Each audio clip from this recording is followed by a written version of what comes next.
Alors donc, Vieux-Port, Vieux-Montréal, quartier international.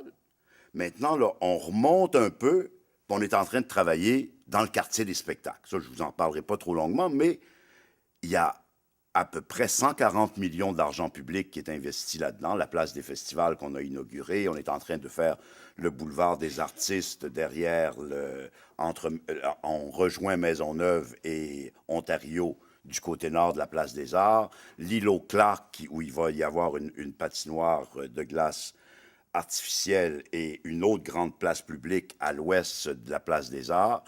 Un réaménagement de Sainte-Catherine entre la place des Jardins et la place des Arts également, qui va devenir un autre lieu public. Les voitures n'auront plus le droit de stationner. La rue va être au même niveau que les trottoirs, de telle sorte que ça va être un nouvel aménagement qui va rendre notre ville plus conviviale. Et on est en train de travailler sur le plan lumière de tout ce quartier-là. Mais là, vous m'inviterez une autre fois où je ferai un discours sur le quartier des spectacles. Alors, tout ça est en train de se faire.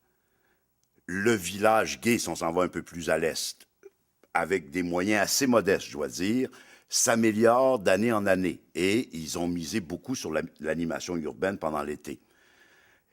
Et Charles Mathieu nous propose maintenant, plus vers l'est, dans le pôle Maisonneuve, un projet assez sensationnel, parce que c'est probablement le projet qui est le mieux parti. Et pourquoi je vous dis ça? Il y a différentes écoles en aménagement urbain puis en architecture. C'est que il y a des interventions architecturales ou d'aménagement qui sont pensées un peu ex cathedra ou qui sont installées, qui parfois c'est des chefs-d'œuvre. Là, je pense aux édifices d'une architecte comme Zaha Hadid qui implante quelque chose qui est complètement différent. C'est assez fascinant. Mais il y a une autre école en architecture qui est l'école j'oublie le nom de l'école à Londres, pas de Londres School of Economics, Architectural Association, où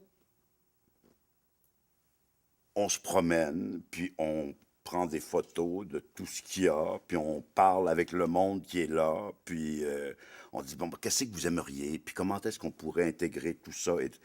Et je veux dire, c'est un peu la base de la réflexion que vous avez faite. Et un qui a très bien réussi ça, c'est un architecte à Toronto, qui n'est pas un architecte de Toronto, mais qui est intervenu à Toronto, qui est Will Alsop, quand il a fait l'édifice de l'école de design là, qui est planté sur des piquettes. Là, qui est un...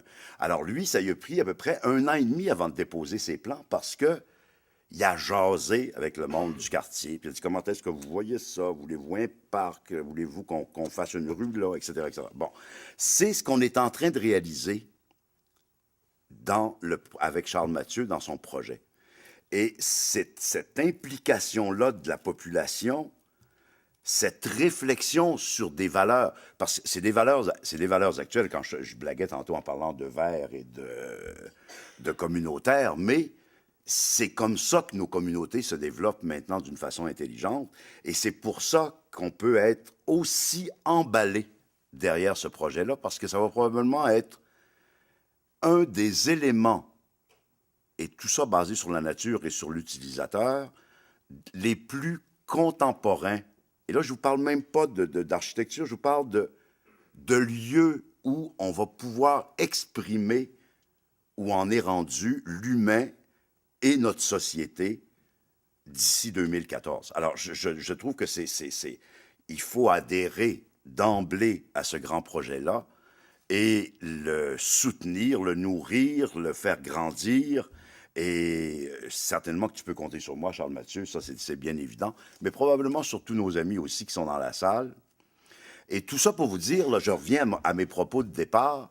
Vous savez, on va faire le quartier des spectacles. On va faire celui-là. Puis à un moment donné, Griffintown, là, quand ils auront compris un petit peu mieux quoi faire, il va se passer d'autres choses dans ce coin-là. L'autoroute Bonaventure, ça va se faire aussi.